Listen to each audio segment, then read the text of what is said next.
Welcome to Bharat exams academy Madurai. நம்ம வந்து cooperative எக்ஸாம்ஸ்க்குரிய book content வந்து பார்த்துக்கிட்டு இருந்தோம். ஃபஸ்ட் யூனிட், அதாவது மொத்தம் 10 யூனிட்டை செப்பரேட் பண்ணி ஒன்லைனராக வந்து பார்த்துக்கிட்டு இருந்தோம். இப்போ அதில் செகண்ட் யூனிட் பார்க்கலாம். ஃபஸ்ட் யூனிட் வந்து மேலாண்மை, அது ஃபுல்லாக முடிஞ்சிடுச்சு. செகண்ட் யூனிட் நேம் பார்த்திங்கன்னா மேலாண்மை பணிகளை கூட்டுறவில் பயன்படுத்துதல். அதாவது கோஆப்ரேட்டிவ் இன்ஸ்டியூஷனில் வந்து மேலாண்மை அப்படின்ற பணியை வந்து எப்படி பயன்படுத்துகிறாங்க அப்படின்றது தான் செகண்ட் யூனிட். வாங்க பார்க்கலாம். ஃபஸ்ட் கொஸ்டின் பாருங்கள்.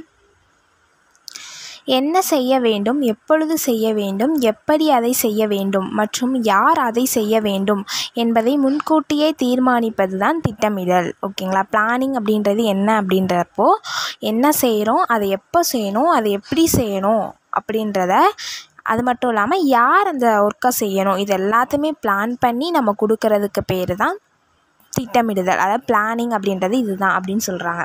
திட்டமிடுதல் ஒரு அறிவுத்திறன் வாய்ந்த வழிமுறை என கூறியவர் ஹூன்ஸ் ஓடனல் அவர்கள். ஓகேங்களா? திட்டமிடுதல் பற்றி சொன்னவர். திட்டமிடல் வந்து ஒரு அறிவுத்திறன் வாய்ந்த வழிமுறை அப்படின்னு சொன்னவர் யாருன்னா ஹூன்ஸ் ஓடனல்.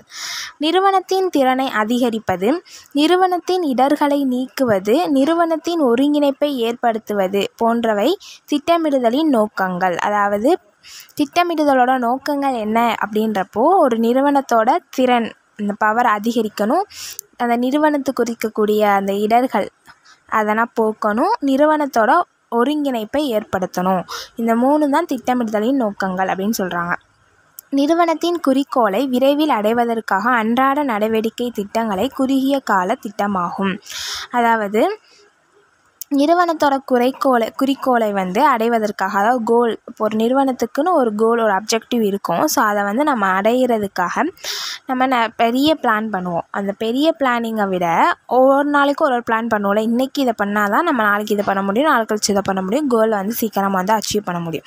ஸோ அந்த ஒவ்வொரு நாளும் பண்ணக்கூடிய அன்றாட நடவடிக்கை திட்டங்களை தான் குறுகிய கால திட்டம் அப்படின்னு சொல்கிறாங்க. எதிர்காலத்தில் ஏற்படக்கூடிய தொழில் மாற்றம், குறிக்கோள் மாற்றம் நிறுவனத்தின் அமைப்பு மற்றும் முதலீடுகளுக்கு ஏற்ப வகுக்கப்படுவதே நீண்ட கால திட்டமாகும். அப்போ ஒன் டேக்கு எடுக்கக்கூடிய திட்டம் வந்து குறுகிய கால திட்டம். அதே ரொம்ப நாளைக்கு ஒரு 6 மந்த் ப்ராஜெக்டாக பண்ணுறது, ஒரு 1 இயர் ப்ராஜெக்டை பிளான் பண்ணி பண்ணுறது, இந்த மாதிரி எதிர்காலத்தில் ஏற்படக்கூடிய, அதாவது எதிர்காலத்தில் இந்த மாதிரி வரும். ஸோ அதனால் இப்போவே நம்ம தயார்படுத்தணும்னு சொல்லி எதிர்காலத்தை நோக்கில், அந்த எதிர்கால திட்டங்களை நோக்கத்தில் கொண்டு அதன் மூலமாக நம்ம ஒரு ஒர்க் பண்ணுறோம் அப்படின்னா அதை தான் வந்து நீண்ட கால திட்டம் அப்படின்னு சொல்கிறாங்க. ஓகேங்களா? குறிக்கோள் திட்டம், முதலீடு திட்டம், நடைமுறை பாகுபாடு திட்டம், செயல்முறை திட்டம், சூழ்நிலை திட்டம் ஆகியவை திட்டமிடுதலின் நிலைகள் ஆகும்.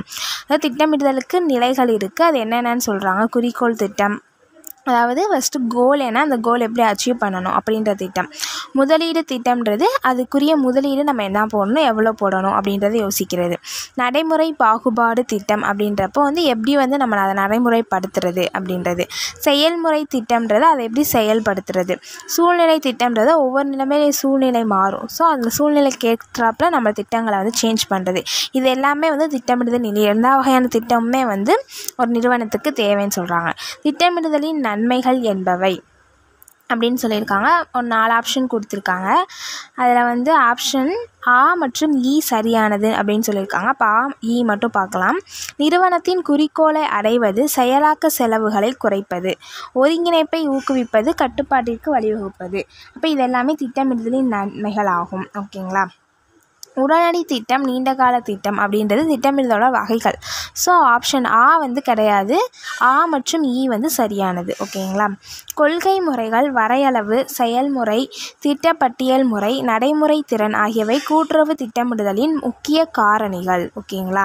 அதாவது கொள்கை முறையாகட்டும், வரையளவு, செயல்முறை, திட்டப்பட்டியல் முறை, நடைமுறை திறன் ஆகியவை கூட்டுறவு திட்டமிடுதலோடைய முக்கிய காரணிகள்னு சொல்கிறாங்க. அப்போ திட்டமிடுதல் ஆல்ரெடி இப்போ ஜென்ரலாக பார்த்தோம். கூட்டுறவு திட்டமிடுதலோட காரணிகள் அப்படின்றப்போ கொள்கை முறை, வரையளவு, செயல்முறை, திட்டப்பட்டியல் முறை, நடைமுறை திறன் அப்படின்னு சொல்கிறாங்க.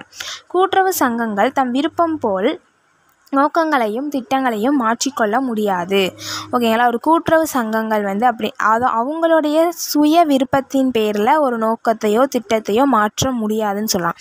கூட்டுறவுன்றப்பே நிறைய பேர் சேர்ந்த ஒரு அமைப்பு. ஸோ எல்லாருடைய விருப்பங்களும் அங்கே வந்து எதிர்பார்க்கப்படும். எல்லாருடைய விருப்பங்களுமே கேட்டு அதன் மூலமாக தான் எதையாவது ஒரு நோக்கத்தையோ திட்டங்களையோ மாற்ற முடியும். அதுவும் மேக்ஸிமம் கூட்டுறவு சங்கங்கள்ன்றப்போ எல்லோரும் பிளான் பண்ணி ஒரு திட்டம் நோக்கம் பண்ணிட்டு தான் அந்த அமைப்பை உருவாக்குறப்போ திரும்ப வந்து அதை சேஞ்ச் பண்ணவே முடியாதுன்னு சொல்கிறாங்க. ஓகேங்களா. கூட்டுறவு திட்டமிடுதலின் நிலைகள் அல்லது படிகள் என்பது எப்படி இருக்கும்னு கேட்குறாங்க. ஆப்ஷன் ஆ மற்றும் ஆ சரியானதுன்னு சொல்லியிருக்காங்க ஆன்சர். ஸோ ஆ மற்றும் ஆ பாருங்கள். முதலீடு திட்டம், குறிக்கோள் திட்டம், சூழ்நிலை திட்டம், நீண்டகால திட்டம், உடனடி திட்டம், நடைமுறை பாகுபாடு திட்டம், இது எல்லாமே வந்து நிலைகள், படிகள், வகைகள் அந்த மாதிரி சொல்லலாம். ஓகேங்களா. நடைமுறை திறன், திட்டப்பட்டியல், கொள்கை முறை இதெல்லாமே காரணிகள். ஓகேங்களா. அது வந்து நிலைகள் கிடையாது. ஸோ ஆப்ஷன் இ வராது. ஸோ ஆ மற்றும் ஆ சரியானது. நெக்ஸ்ட்டு இப்போ திட்டமிடுதல் பற்றி பார்த்தோம். இப்போ அமைத்தல். ஓகேங்களா. பல வகை பணியாளர்களின் பணிகளை முரண்பாடு இல்லாமல் பொருத்தமாக இணைப்பதே அமைத்தல் ஆகும். இப்போ ஒரு நிறுவனம்ன்றப்போ நிறைய வகையான வேலைகள் இருக்கும், நிறைய வகையான பணியாளர்கள் இருப்பாங்க. ஸோ ஒவ்வொரு பணியாளர்களுக்கு ஏற்றாப்புல வேலைகள், எந்த ஒரு டிஸ்ட்ராக்டும் இருக்கக்கூடாது. இவங்க பணியில் அவங்க தலையிடக்கூடாது, இவங்க பணி மூலமாக அவங்க தடைபடவும் கூடாது. ஸோ அந்த மாதிரி கரெக்டாக வந்து அமைச்சு கொடுக்கறது தான் அமைத்தல் அப்படின்னு சொல்கிறாங்க. 2 அல்லது அதற்கு மேற்பட்ட நபர்களின் கூட்டு நடவடிக்கைகளை அமைத்தல் என வரைவிலக்கணம் கூறியவர். அதாவது 2 அல்லது அதற்கு மேற்பட்ட நடவடிக்கைகளின் கூட்டு நடவடிக்கைகளை அமைத்தல் அப்படின்னு சொன்னவர் யாருன்னு கேட்குறாங்க. அப்படி சொன்னவர் யாருன்னா செஸ்டர் இ பெர்னார்ட் அவர்கள். ஓகேங்களா. செஸ்டர் இ பெர்னார்டு. அமைத்தலின் நோக்கங்கள் என்பது அப்படின்னு கேட்டிருக்காங்க. ஆ மற்றும் இ சரின்னு சொல்லியிருக்காங்க. ஸோ அது 2 மட்டும் பாருங்கள். வளங்களை அதிக அளவில் பயன்படுத்தி இலக்குகளை அடைய வைப்பது அமைத்தல் அப்படின்னு சொல்கிறாங்க. மேலாண்மை பணிகளை சிறப்பாக செயல்படுத்தி நிறுவனத்தை வளர்ச்சி அடைய செய்வது, இது 2மே வந்து அமைத்தலோட நோக்கங்கள் அப்படின்னு சொல்லியிருக்காங்க. ஆ மற்றும் இ. ஓகேங்களா. ஆப்ஷன் 4th ஆப்ஷன் அதுதான் சரியானதுன்னு சொல்லியிருக்காங்க. ஸோ அந்த 2 ஆப்ஷன் மட்டும் பார்த்துக்கோங்க. நிறுவன நிர்வாக பணி பிரிவுகளை 5 வகைகளாக பிரிக்கலாம். ஓகேங்களா. ஒரு நிறுவனத்தோட நிர்வாக பணி பிரிவுகளை 5 வகைகளாக பிரிக்கிறாங்க. அது என்னன்னு பார்க்கலாம் பின்னாடி. பூகோள ரீதியில் பிரித்தல், உற்பத்தி அடிப்படையில் பிரித்தல், வியாபார நடவடிக்கை படி பிரித்தல், வாடிக்கையாளர் அடிப்படையில் பிரித்தல், மேலாண்மை நடவடிக்கை படி பிரித்தல் என்பன நிறுவன நிர்வாக பணி பிரிவுகள். இப்போ 5 வகைன்னு சொன்னோம். அதை என்னென்ன வகைன்னு சொல்கிறாங்க. ஓகேங்களா. பூகோள ரீதியில் பிரிக்கிறாங்க, உற்பத்தி அடிப்படையில் பிரிக்கிறாங்க, அப்புறம் வியாபார நடவடிக்கை படி பிரித்தல், வாடிக்கையாளர் அடிப்படையில் பிரித்தல், மேலாண்மை நடவடிக்கை படி பிரித்தல் அப்படின்னு சொல்லி ஒரு 5 வகைகள் வந்து சொல்லியிருக்காங்க. பணியாளர்களின் திறமைக்கும் தகுதிக்கும் ஏற்றவாறு பணிகளை ஒதுக்குதல் என்பது தகுதி கண்டு பணிகளை தரம் பிரித்து ஒதுக்குதல் என்பதாகும். கரெக்டு தானே. இப்போது நிறைய ஒர்க்கர்ஸ் இருக்காங்கன்னா எல்லா ஒர்க்கர்ஸ்க்கும் ஒரே மாதிரியான வேலை இருக்காது, நிறையபடியான வேலை இருக்கும். ஸோ ஆனால் அந்த வேலை யார் செய்வாங்களோ அதுக்குப்படி தான் நம்ம என்ன பண்ணணும், அந்த பணியாளர்களுக்கு வந்து ஒர்க்கை வந்து நம்ம அலாட் பண்ணணும். ஓகேங்களா. அப்போ தகுதி கண்டு அந்த மாதிரி இந்த பணியாளர்கிட்ட இந்த திறமை இருக்குது, அப்போ இந்த ஒர்க்கு இவங்ககிட்ட கொடுக்கணும்னு சொல்லி அவங்க ஒர்க்கு அவங்ககிட்ட கொடுக்கறது பேர் தான் தகுதி கண்டு பணிகளை தரம் பிரித்து ஒதுக்குதல் அப்படின்னு சொல்கிறாங்க.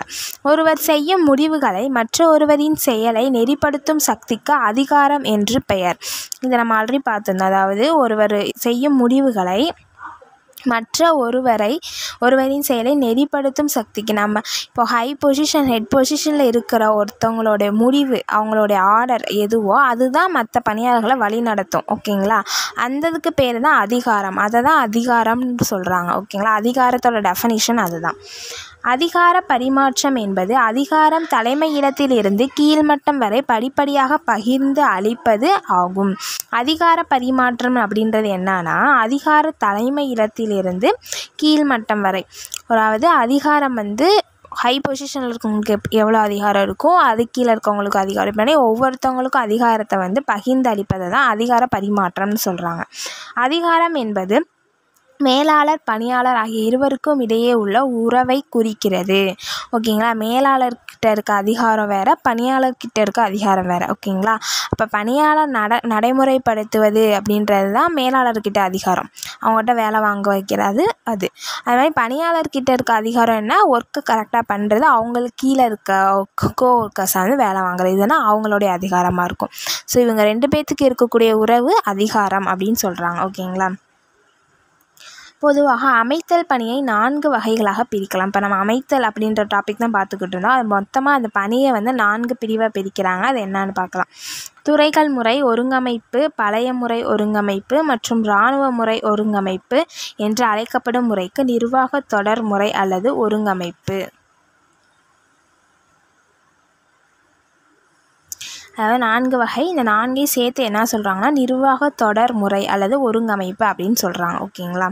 நிபுணத்துவ முறை அல்லது பணி ஒருங்கமைப்பு என்ற அமைப்பு முறையை ஏற்படுத்தியவர் யார் அப்படின்னா F.W. டெய்லர்.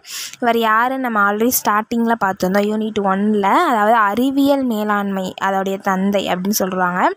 ஸோ நிபுணத்துவ முறை அல்லது பணி ஒருங்கமைப்பு அப்படின்ற அமைப்பு முறை ஏற்படுத்தியவர் இவர் தான். ஓகேங்களா. F.W. டெய்லர் அவர்கள். ஒரே பணியை மீண்டும் மீண்டும் செய்வதால் பணியாளரின் திறமை அதிகரிக்கிறது என்பது நிபுணத்துவ முறை அல்லது பணி ஒருங்கமைப்பு என்ற அமைப்பு முறையை சார்ந்தது. ஓகேங்களா. ஒரே பணியை மீண்டும் மீண்டும் செய்வதால் ஒரு பணியாளர்கிட்ட ஒரு திறமை இருக்குன்னா அவங்க அதே ஒர்க்கை திரும்ப டெய்லி அதே ஒர்க்கை பண்ணுறப்போ அவங்க அதில் ஸ்பெஷலிஸ்ட் ஆயிடுவாங்க, நிபுணத்துவம் பெறுவாங்க அப்படின்னு சொல்கிறாங்க. அதை தான் நிபுணத்துவ முறை அல்லது பணி ஒருங்கமைப்பு அப்படின்னு சொல்கிறாங்க. ஓகேங்களா. இதை சொன்னவர் யாருன்னா F.W. டெய்லர். நிர்வாக தொடர்பு நிபுணத்துவ முறை அல்லது அடுக்குமுறை என்ற அமைப்பு முறையின் பணிகளை நிர்வாக தொடர் அணி, நிபுணத்துவ அணி, அலுவலக தொடர் அணி என 2 வகைகளாக பிரிக்கலாம். ஓகேங்களா. இந்த முறையில் நம்ம ஒர்க் கொடுக்குறப்போ அந்த பணிகளை எவ்வாறு பிரிக்கிறாங்கன்னா நிர்வாக தொடர் அணி அப்படின்னு ஒரு குழுக்களாக பிரிக்கிறாங்க. ஓகேங்களா. நிர்வாக தொடர் அணி, நிபுணத்துவ அணி அல்லது அலுவலக தொடர் அணி அப்படின்னு சொல்லி 2 வகையாக பிரிக்கிறாங்க. ஓகேங்களா.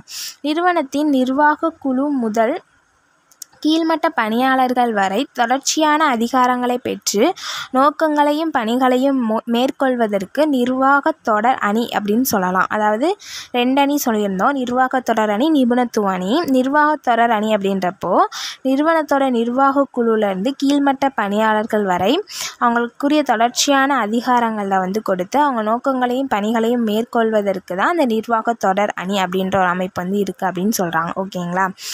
ஓகே, நம்ம இன்னைக்கு பாதி பார்த்துருக்கோம். நெக்ஸ்ட் இதோட கண்டினியூஸ் நெக்ஸ்ட் வீடியோவில் பார்க்கலாம். தேங்க்யூ.